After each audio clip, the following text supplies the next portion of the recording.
I can now confidently say that the investigation into Gene Hackman and his wife's mysterious deaths was completely botched. And I noticed the red flags from day one, but I tried not to read into them too much. For example, the front door being ajar. This detail always stuck out to me because initially it was reported that the front door was found wide open. And then quickly it changed to no, it was the back door. Oh, it was the side door. And then before we knew it, it went to no door was found ajar at all.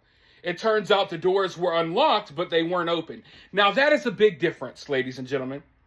And these details may seem small to us, but these are major details when you're investigating a mysterious death. A front door being found ajar wide open may indicate that someone was in that home, that someone went into Gene Hackman's home or left Gene Hackman's home after their deaths. Now, I'm not saying that that is the case, but that is a possibility. So the fact that they stumbled and got those details wrong, it never sat right with me. Because if you cannot get these simple details correct, like which door was open in the home, then how can I trust you with the more difficult parts of the investigation? What doors are open in the home? That's the easy part, ladies and gentlemen. That's something that me and you can get right. Yet investigators got it wrong and changed the story 3 times over the course of a week. But it didn't end there, ladies and gentlemen. Of course, we have the mystery about the dog. You see, they misidentified the dog. They said that one dog died when in reality it was a totally different dog. Now, one can make the argument that, hey, maybe these investigators, they're not animal experts. They're not dog experts. Maybe they got the breed wrong. We shouldn't blame them for that. And listen, I somewhat agree with you there. However, this is an investigation, a serious investigation. You got to get those details right. But what's concerning for me is not the fact that they missed out on those details, that they got those details wrong. What's concerning for me is that Gene Hackman and his wife had 2 other dogs that were in a dog daycare the entire time. And investigators did not know. The daycare had to ring the alarm. The daycare had to go to the investigators. The daycare had to go to the media to let the media know, hey, we got Gene Hackman's dogs. They're reporting that Gene Hackman's dog is dead, but Gene Hackman's dog is with us. And they never picked them up. So when you're conducting this type of investigation, you're going to want to know who are the last people that Gene and Betsy had contact with. Well, at no point in this investigation did investigators find out for themselves that Gene Hackman and his wife actually had 2 other dogs that were in a dog daycare. The dog daycare had to come out and let us know. So that lets you know right there that investigators were not doing their job. The investigators should have known before any of us that Gene had other dogs and that the other dogs were put up in a dog daycare. But investigators didn't know. The dog daycare had to come out a week after we found out Gene Hackman died and was like, hey, that dog ain't dead. That dog's with us. So it lets you know that they're not following certain leads. They're not looking into this from a certain angle, and that's kind of disappointing. But now we fast forward to where we're at now. A doctor who works for Gene and Betsy has now come out and stated that he talked to Betsy. He was in communication with Betsy after investigators said she died. So the time of death is completely wrong. The cause of death could be wrong as well, because the medical experts who have followed this case, they all say they've never seen anything like this. People don't just randomly drop dead from the hantavirus. And this doctor that spoke with Betsy the day after she supposedly died, well, he says that she was scheduling appointments for different things. Never mentioned any respiratory problems. Didn't sound like she had trouble breathing. Nothing along those lines. Now, the hantavirus doesn't just strike you and just instantly make you drop dead. No. it's something that will cause health issues in you for weeks. You'll have this problem breathing and it gets worse and worse and worse. It's not something that just pops up and instantly kills someone. But that's what we're supposed to believe when it comes to Betsy. But now we know the cause of death, the time of death, it's all wrong. Or at least we know that the time of death is wrong. And now the cause of death is in question because it doesn't make sense. But I, along with a lot of other people, we were trying to be respectful, right, when covering this case. You want to be accepting of the answers that are provided, but when the answers that are provided don't make sense, of course you're going to have questions. But I was accepting.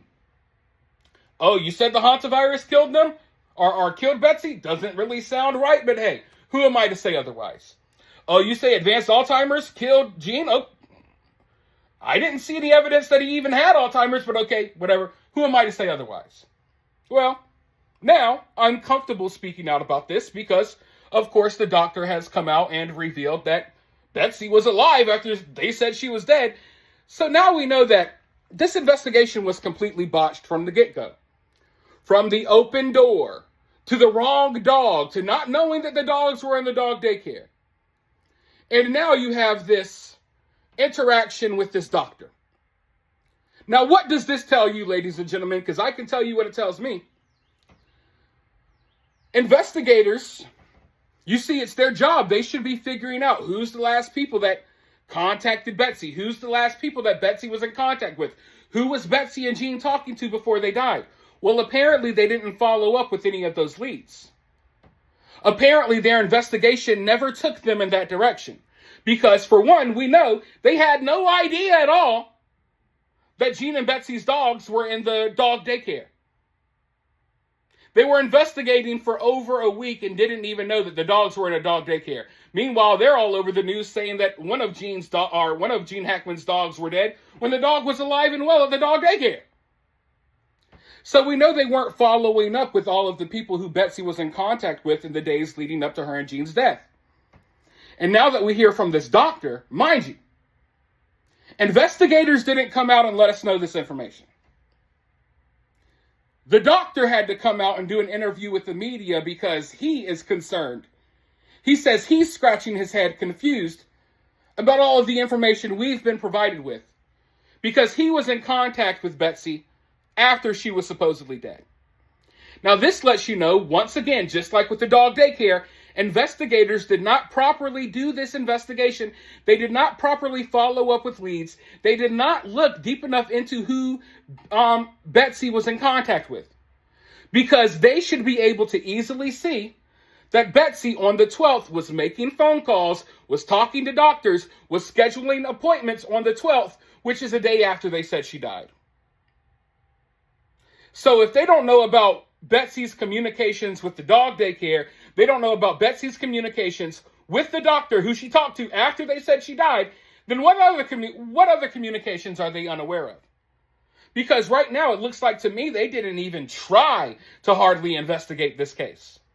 They did not try to follow up with the last people that Betsy called, the last people that Betsy emailed.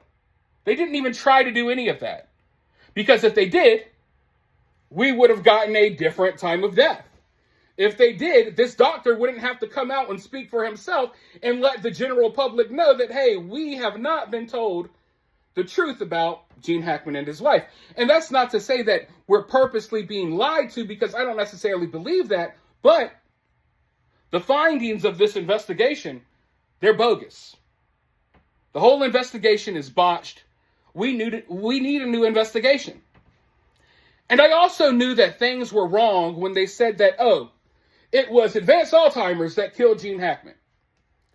Because I had been doing my research, I had been covering the story, and we've heard from multiple people who knew Gene Hackman, who talked to Gene Hackman and saw Gene Hackman in the days and weeks leading up to his death. No one mentioned Alzheimer's at all. Gene's own kids said that he was in great health for his age. He was doing yoga, doing Pilates, and all of that. They never mentioned that he had advanced Alzheimer's, let alone the Alzheimer's was so advanced that he lived for an entire week in his home with his dead wife lying on the floor and didn't know any better, couldn't call anyone, couldn't do anything about it because his mind is so gone. That's what we've been led to believe. Meanwhile, the handyman who found him dead on the ground said that he saw Gene weeks prior to finding him dead. He saw Gene driving around by himself in his own car, driving himself around town, waving and talking to people, recognizing people. He remembered everyone. There was no problem, never a single mention of Alzheimer's. And even this doctor who Betsy was scheduling appointments with, no mention of advanced Alzheimer's. And then you got the dog daycare and the dog chiropractor. All of these people who were working with Gene, Betsy, and their dogs. All of them said that Gene and Betsy had a great relationship. They would joke around. They would talk. There was never any indication of advanced Alzheimer's. Yet we're supposed to believe that's one of the causes of death for Gene Hackman. I don't believe it. I'm not buying it. Especially now. I tried to give the benefit of the doubt, even when I probably shouldn't. But now it's like you don't even know when Betsy really died. You just came out here and pretended like you knew something when you didn't. And you're telling us, oh, Gene had this advanced Alzheimer's, yet no one in Gene's life ever, for a single second, mentioned that. In fact, they mentioned the exact opposite. I've never seen someone with advanced Alzheimer's so bad that they can't do anything about their wife lying dead on the ground for over a week as they walk around and drink water and do whatever. Yet they can drive themselves around town. If they know the handyman, they know the neighbors, they know the people working at the corner store. This entire investigation was completely botched, and we need real answers, and we need an entirely new investigation with different people involved. Because whoever was involved in this investigation, they did a terrible job. I'm sorry to say that. I don't want to be mean and critical, but at this point, what else can you say? And for me, it just all comes full circle back to that front door. Because we should have known from day one, right from the get-go, that if they couldn't get a simple detail like that correct, how can we expect them to get the more difficult parts of this investigation correct? How can we expect them to provide us with the real answers about what happened if they can't even figure out if the front door was wide open or not? And now I'm wondering, where do we go from here? Are investigators going to come out and acknowledge the fact that they messed up big time? Is there going to be radio silence and they just say nothing of it? Are they never going to correct the record? Are they never going to correct themselves when they said that Betsy was dead on the 11th, but she was talking to doctors on the 12th? They need to get out here and do another press conference. Just as confidently as they came out here and said, the hantavirus did this and advanced Alzheimer's did this, they need to come out and confidently say, hey guys, we messed up. We screwed up big time in this investigation. We're sorry. I expect accountability. Everyone's human. We get things wrong, but you need to acknowledge when you get things wrong. So that's what I'm waiting on personally. I'm waiting to see if the investigators will acknowledge where they went wrong in this investigation. Because if they can't do that, then that makes things even worse, right? But for now, you guys let me know what you think down in the comments below. While you're down there, hit that thumbs up, hit that subscribe, ring that notification bell, and I'll talk to you all very soon in the next one.